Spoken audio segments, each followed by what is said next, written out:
சொந்த வீடு வைத்திருப்பவர்களுக்கும் இனி சொந்த வீடு வாங்குபவர்களுக்கும் இது ஒரு புதிய அப்டேட், ஒரு முக்கிய விடயமாக இங்கே கொண்டு வருகிறோம்.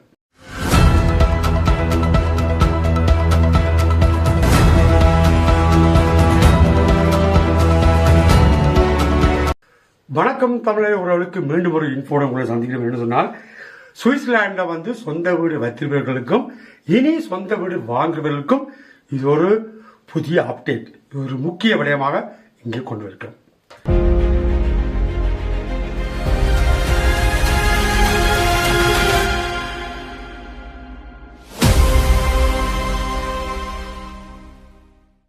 டாக்ஸ் ரீதியாக நீங்கள் உங்கள் பணத்தை சேமிக்க போறீங்களா அல்லது உங்கள் பணத்தை இழக்க போறீங்களா, அப்படியே ஒரு விடயத்தை இங்கே கொண்டு வந்துருக்கோம். சுவிட்சர்லாண்டில் வீடு வைத்திருப்பவர்களுக்கு ஒரு டாக்ஸ் ஒன்று நடைமுறையில் இருக்கிறது. அது என்னன்னு தெரியுமா? வாங்க பார்க்கலாம். அது என்ன விடயமான இந்த டாக்ஸ். அதாவது இந்த டாக்ஸ் சிஸ்டத்துக்கு ஐக்கன் மீத்வேட்னு சொல்லுவாங்க. அதுக்கு என்ன அர்த்தம் என்று சொன்னா, நீங்க சொந்த வீடு வைத்திருப்பவர்கள் அந்த வீட்டை வாடகை கொடுத்தா அதால உங்களுக்கு ஒரு வாடகை வருமானம் வந்தா அந்த வருமானத்தை உங்கள் வருமானத்தோட சேர்த்து, இப்ப நீங்க வேலைக்கு போற வருமானத்தோட சேர்த்து அதுக்கு வருமான வரி கட்டணும்.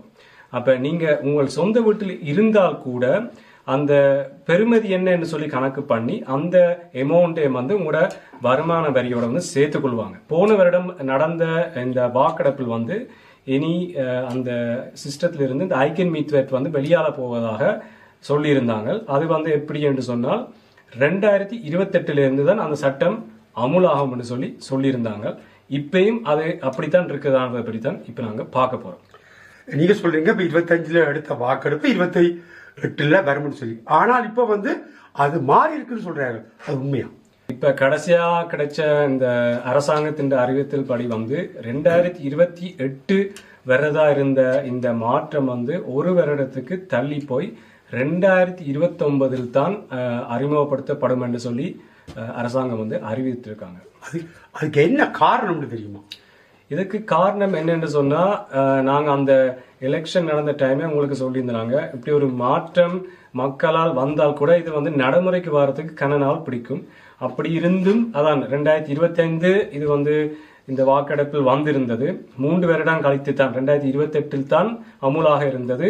ஆனா இப்ப அவையில் பார்க்கும் பொழுது 2028க்குள் இதை அமுல்படுத்துறதுக்கு அவையில் கடினமாக இருக்கு என்று சொன்னா, 26 மாநிலங்கள் ஒரு டாக்ஸ் சிஸ்டங்கள் இருக்கிறபடியால 29க்கு முதல் இந்த விஷயத்தை நடைமுறைக்கு கொண்டு வர முடியாதுன்னு சொல்லி அரசாங்கம் சொன்னபடியால் ஆளும் முந்தினதா 2029 தான் இது அமுலுக்கு கொண்டு வரதுக்குரிய சந்தர்ப்பம் இருக்கு. அதாவது 2029 ஜனவரிக்கு இது வரும் என்று சொல்லப்படுறீங்க.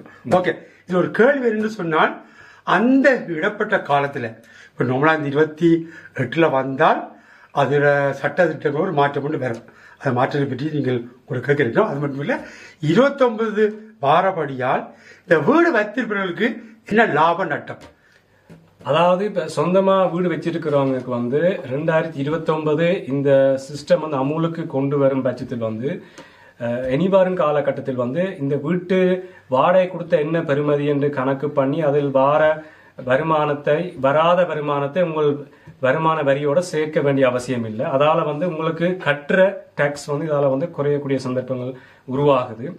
அதே நேரத்தில் என்ன இப்பொழுது நீங்க சொந்தமா வீடு வைத்திருந்தால் நீங்கள் வங்கியில் பெற்றுள்ள வங்கி கடனுக்கு அதுக்குரிய வட்டியை உங்களால் கழிக்க முடியுது டாக்ஸில் இருந்து.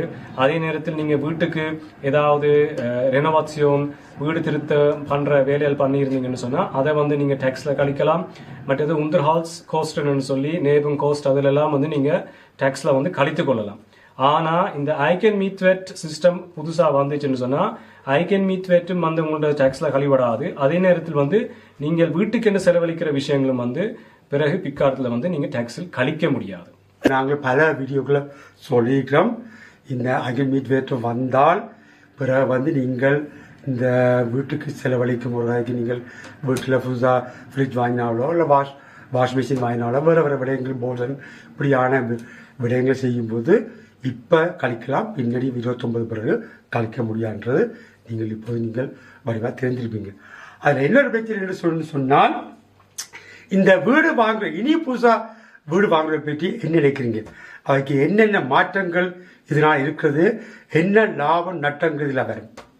ஏற்கனவே வீடு வாங்கி வைத்திருப்பவர்கள் வந்து வங்கியில் வந்து குறைய கடன் வைத்திருந்திருந்தால் இல்லாட்டிக்கு வங்கியில் கடனை கட்டு முடித்திருந்தால் அவைகளுக்கு வந்து இந்த புது சிஸ்டம் வந்து லாபமாக அடையும். என்னன்னு சொன்னா அவைகள் வந்து இந்த வருமான வரி மேலதிகமாக கட்ட வேண்டிய அவசியம் இல்லாத பட்சத்தில், மற்றது அவைக்கு கடனும் பெருசா கழிக்கிற அமௌண்ட் இல்லாத பட்சத்தில் வந்து அவைகளுக்கு வந்து இப்ப கட்டுற டாக்ஸை விட லாபமாக தான் வரும். அதே நேரத்தில் வந்து இப்ப புதிதாக வீடு வாங்குறவர்களுக்கு வந்து இனி அந்த ஐக்கின் மீத்வெட் போனாலும் ஆனா இந்த இப்ப செலவழிக்கிற விஷயங்கள் வந்து கழிக்க முடியாத பட்சத்தில் வந்து இது வந்து அவைகளுக்கு டாக்ஸ் கூடக்கூடிய சந்தர்ப்பமாக கூட அமையலாம். அதுவும் வந்து ஒரு விடயமா தான் இருக்குது. இப்போ இனிமேல் வீடு வாங்குறதுக்கு இப்படியான பிரச்சனை வர நினைக்கிறீங்க. இப்ப இன்னொரு பிரச்சனை நான் கேள்விப்பட்டிருந்தேன். வீடு வைத்திருப்பவர்கள் இன்னொரு 2வது வீடு வாங்கும் பொழுதும் அவைக்கும் ஒரு பிரச்சனை இருக்கதா கேள்விப்பட்டிருந்தேன். அது என்ன சொல்ல முடியுமா? சில மாநிலங்களில் 2வது வீடு வாங்கினால் அதுக்கு இன்னொரு விதமான ஒரு டாக்ஸை அறிமுகப்படுத்துவதாக ஒரு பேச்சுவார்த்தை நடைமுறையில் இருக்கிறது. ஆனா இன்னும் நடைமுறைக்கு வரவில்லை. இது வந்து இந்த 2029 இந்த ஐக்கன் மீட்வெட் இந்த விஷயம் மாறும் பொழுது இதுவும் வந்து அமுலுக்கு கொண்டு வரலாம்.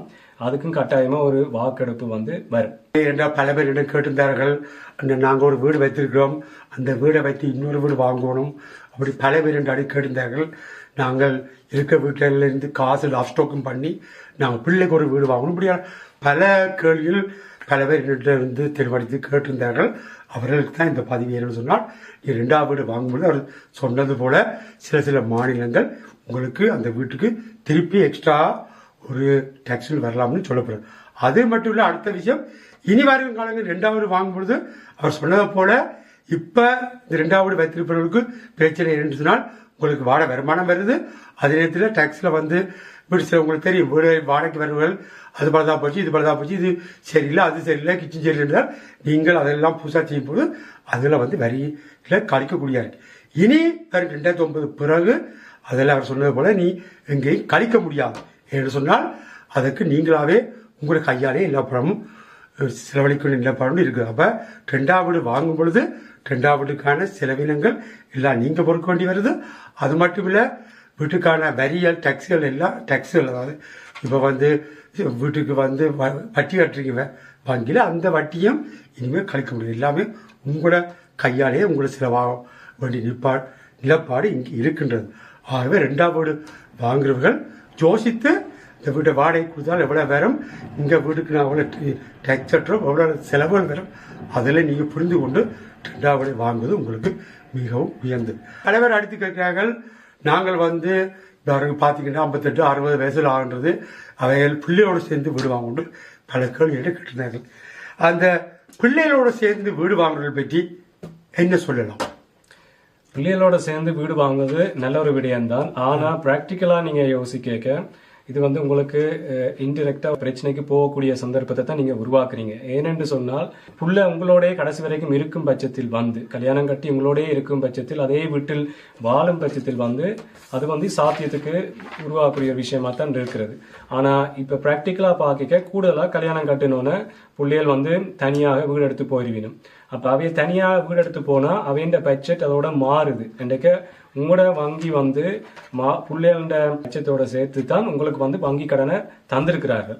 அப்ப அவைகள் வந்து தனியாக வீடு எடுத்து போகும் பட்சத்தில் வந்து உங்களோட கணக்கு புதுசாக பார்க்கும் பொழுது, இல்லாட்டிக்கு மகனோ வந்து இந்த சொந்த வீட்டிலிருந்து நாம் வெளியேறோம் என்று சொல்லி அவைகள் வந்து சொல்லிச்சினோம் என்று சொன்னா புதுசாக அந்த வீட்டுக்கு கணக்கு பார்க்கும் பொழுது வந்து உங்கள் பேரில் வந்து வீடு வாங்குறதுக்குரிய சந்தர்ப்பம் வந்து குறைவாக இருக்கும். அதால் வந்து நீங்க வீடு விற்க வேண்டிய நிலைமை வரும். உண்மை உறவுகளை நான் பல பேருக்கு சொல்லியிருந்தேன், நீங்கள் வீடு வாங்கும் பொழுது உங்களை நம்பி வீடு வாங்குங்க. ஏன்னு சொன்னால் அவர் சொன்னதை போல பிள்ளைகளை நம்பி வீடு வாங்கினா நாளைக்கு இப்படியாக பிரச்சனைகள், கல்யாணம் கற்றவர் வருபவர் ஆணோ பெண்ணோ தங்களுக்கு சொத்து வேணும் அப்படியான பிரச்சனையும் இங்க எதிர்பார்க்கக்கூடியவர்களும் இருக்கின்றது. அதை விட பிள்ளைகளை சேர்த்து வாங்குறவர்கள் இப்போது வாங்கும் பொழுது பிரச்சனை, ஒரு காலகட்டத்தில் 2 பிள்ளை இருந்தால் 3 பிள்ளை இருந்தால் இந்த வீடை யாருக்கு கொடுப்பது, இந்த வீட்டால் வேற பெரிய பிரச்சனை இருக்குது. சிலர் நான் வீட்டை விட்டு வெளியே போறேன், தனியே போறேன், வீட்டுக்கு கட்டின காசு தாங்கன்னா அப்பயும் உங்களுக்கு பிரச்சனை இருக்குது. ஆகவே உறவுகளை உங்களை நம்பி உங்களை வருமானத்துக்கு ஏற்ப வீடை வாங்குங்க. இன்றைக்கு உங்களுக்கு நிம்மதியான ஒரு வாழ்க்கை கிடைக்கும். இல்லை பிள்ளைகளை நம்பி அவரை நம்பி கடன் பட்டு வேறு காசில் வாங்கி கடன் பட்டு வீடை வாங்கி உங்கள் வீடு வாங்கின சுமையை விட கடன் பட்ட ஒரு சுமை இப்படி எல்லாம் பெரிய கூடுதலான டென்ஷன் இந்த வீட்டாளர் விட பேச்சில்ன்றது நிலைப்பாடு இருக்குது. சிலர் சொல்லியிருந்தார்கள் அவர் வீடு வாங்கிக்க 1 மில்லியனுக்கு இவர் 1.5 மில்லியன் வாங்கிக்க, நான் அதை விட பெருசாக வாங்கொண்டு நீங்கள் சொல்லுவார்கள். வளர்ப்புறது நீங்கள் இப்படியான விடயங்களில் போய் கவனம் பெரிய கூடுதல் தொகைக்கு வீடுகளை வாங்கி உங்களோட நிம்மதி இழக்காயங்க. தயவுசெய்து உங்களோட வருமானத்துக்கு ஏற்ப இந்த வீடுகளை வாங்குங்க. இன்னொரு டிப் ஒன்று நாங்கள் தாரேன் என்னன்னு சொன்னால், அதாவது இப்போ வீடு வைத்திருப்பவர்களுக்கு என்னென்னு சொன்னால், இப்போ நீங்கள் ஏதாவது இன்னும் வீடு திருத்த வேண்டிய வேலையில் இருந்தால் 2029 முதல் நீங்கள் இந்த வீடு திருத்தும் வேலை பார்த்தீர்கள் என்று சொன்னால் அதை வந்து டேக்ஸில் கழிக்கலாம். அது ஒரு முக்கியமான விடயம். அன்றைக்கு உங்களுக்கு இன்னும் 3-4 வருடங்கள் டைம் இருக்கிறது. வீடு திருத்த வேலையில் வந்து என்னென்ன செய்ய இருக்குதோ அதில் நீங்கள் இந்த டைமுக்குள்ளே செஞ்சிட்டிங்கன்னு சொன்னால் ஏன்னா அதுக்கு பிறகு நீங்கள் டேக்ஸில் கழிக்க இயலாது. அதே நேரத்தில் நீங்கள் எப்போ கடைசியாக நீங்கள் வங்கியில் கடன் பெற்ற நீங்கள் என்ன வட்டி வீதத்தில் இருக்குது அதில் ஏதாவது குறைத்து கொள்ளலாமா இது பண்ணலாமான்னா அதையும் உங்களை ஆலோசனையை எடுங்க. அதே நேரத்தில் வந்து இன்னொரு விஷயத்தையும் வந்து நான் சொல்ல விரும்புகிறேன். என்னென்னு சொன்னால், இப்போ இருக்கிற காலகட்டத்திலும் பொருளாதார சிச்சுவேஷன்லையும் பார்க்க வேலை வாய்ப்புகள் வந்து குறைந்து கொண்டு போகிறது. இந்த ஃபுல்லாக இந்த ஆர்டிஃபிஷியல் இன்டெலிஜென்ட் வந்து வாரப்படியால் வந்து வேலை வாய்ப்பு குறையுது. வயசான ஆட்கள் வந்து கூடிக்கொண்டு போய் கொண்டிருக்கிறாங்க. இன்றைக்கு சிஸ்டமும் எல்லாம் வந்து இன்னும் டஃப்பாக தான் வரப்போகுது. அப்போ அதையெல்லாம் யோசிக்கணும். இன்றைக்கு நான் இன்றைக்கு ஒரு நிலைமையில் இருக்கிறேன், நாளைக்கு என்ன நிலைமையில் இருக்கிறன்றதை நாங்கள் யோசிக்கணும். ஒரு வருத்தம் வரலாம், இந்த வருத்தத்தால் வேலைக்கு போக முடியாமல் போகலாம். இன்றைக்கு ஒரு நாள்லேருந்து இன்னொரு நாளில் எல்லாத்தையும் நாங்கள் இழக்கக்கூடிய வேண்டிய ஒரு சூழ்நிலைக்கு தள்ளப்படுவோம். அந்த விஷயத்தையும் வந்து நாங்கள் வந்து வடிவாக யோசிச்சு பார்க்கணும். அதுக்கு தான் விதவிதமான இன்சூரன்ஸ்களும் இருக்குது. அதையிலையும் யோசிச்சு பார்த்து என்ன செய்ய வேண்டுமோ அந்த இன்சூரன்ஸில் ஒழுங்காக செய்யுங்க. என்ன ஒரு வருத்தமோ ஒரு இறப்போ வந்தால் அதுக்கு உங்களுக்கு கவர் ஆகிற விஷயமா இருக்கணும். அதே நேரத்தில் வந்து உங்கள் குழந்தைகளுக்கு உங்கள் பிள்ளைகளுக்கு வந்து வீடு வாங்கணும் என்று நினைப்பது தவறில்லாத ஒரு விஷயம்தான். ஆனால் நீங்கள் வாழும் காலகட்டத்தில் வந்து உங்களோட விஷயத்தை பார்த்து போட்டு என்ன நீங்கள் இல்லாத காலகட்டத்தில் உங்கள் சொத்தும் உங்கள் வீடும் எல்லாமே உங்கள் குழந்தைகளுக்கு தான் போய் சேர போகிறது. அப்போ வாழும் காலத்திலே குழந்தைகளுக்காக நீங்கள் ஓடி உங்களுக்கு வந்து ஒரு விதமான பிரயோசனம் இல்லைன்னு சொன்னால் பிள்ளைகள் வந்து அந்த வீட்டை விரும்பாட்டியோ இல்லாட்டிக்கு அந்த வீட்டில் இன்ட்ரெஸ்ட் இல்லாட்டிக்கோ நீங்கள் பட்ட கஷ்டமும் வந்து வீணாக தான் போகுது. அதனால் உங்களோட பிள்ளைகளோட நீங்கள் ஆலோசனைங்க என்ன அவைந்த ஃபியூச்சர் பிளான் என்ன அவையிலும் வந்து இந்த வீட்டில் இருப்பினமா இல்லாட்டிக்கு என்ன மாதிரின்னா அப்போ நீங்கள் இருக்கும் காலகட்டத்துக்கு மட்டும் இந்த வீட்டை இருந்து வாங்கி போட்டு பிறகு நீங்கள் இல்லாத காலகட்டத்தில் அவையில் வந்து இந்த வீட்டை விற்று காசாக்கி அவை இன்னொரு வீடு வாங்கலாம் இல்லாட்டிக்கு வேறு சொத்துகள் வாங்கலாம்.